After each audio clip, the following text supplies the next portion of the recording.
I will shortly and briefly give you an example of how we've done that at Pearl Lemon.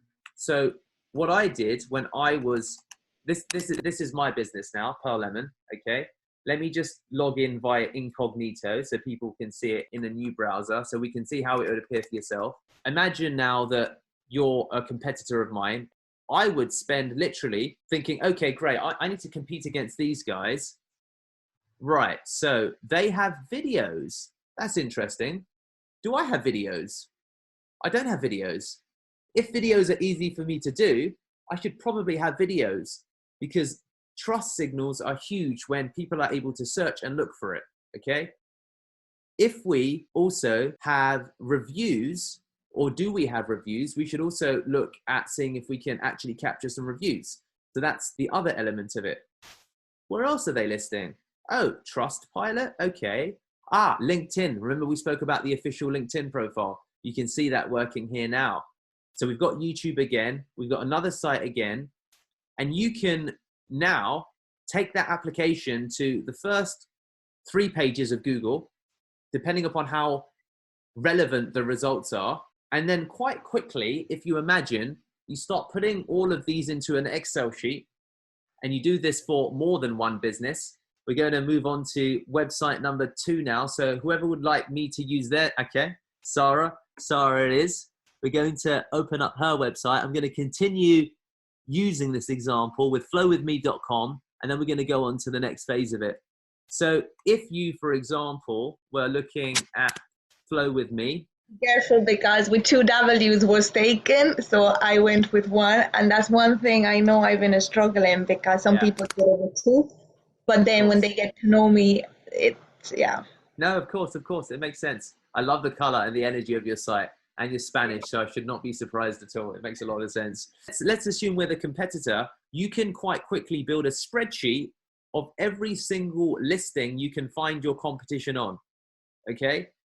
And you can do that at a personal level, meaning that this is, you know, Sara as the individual, and you can also do it as your business, Flow With Me as a company. Now, Sara, could you do me a favor? Could you type in your full name into the chat, please? I want to have a look at what we find out about yourself online when I give it a Google. Is this you or is this someone else? Do you know? It's me. I'm part of few associations. Perfect. Perfect.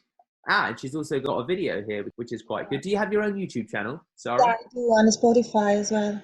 Okay, brilliant. So let's have a quick look at what we see, first of all, on Sara's About Us. This is good. There's elements that relate to her personally, as well as professionally. Then it relates to the company.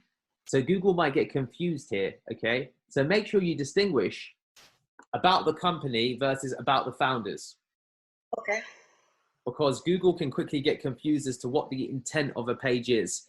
So when you're thinking about building pages on your website, make it quite clear to Google that this is talking about Doreen Calderwood and this is talking about the company mission, vision, values, and statements.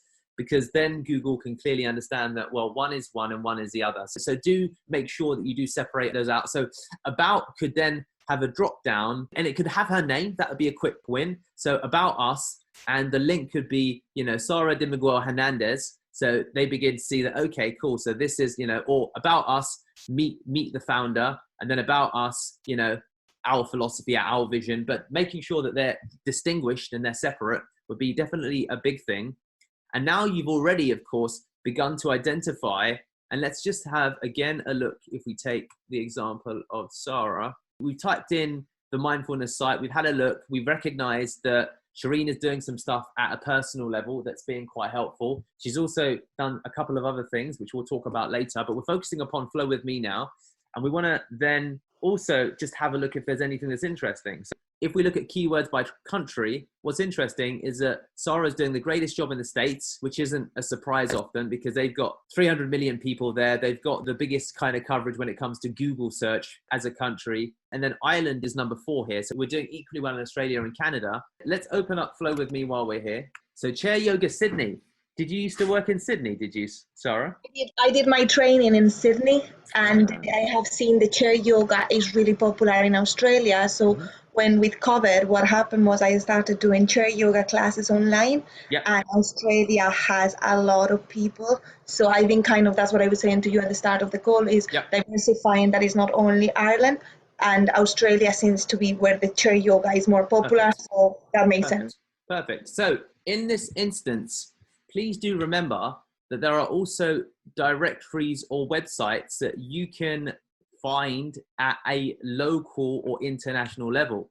So to take this to the next step, Sara could maybe identify influencers in Australia and start to have a look at what sites are they listing on, because then you can get more contextual relevance from the country in which you want to do business. So if you intend, for example, to expand from Ireland to the UK, well, to England or then to Wales, maybe there's Wales specific directories for both your company as well as you as an individual. And that way, Google will begin to see that, well, you know what, Sara, her IP, or Sara is based in Ireland, but she's got a lot of presence on websites we recognize for yoga in Australia. And therefore, we're going to start rewarding the site for it.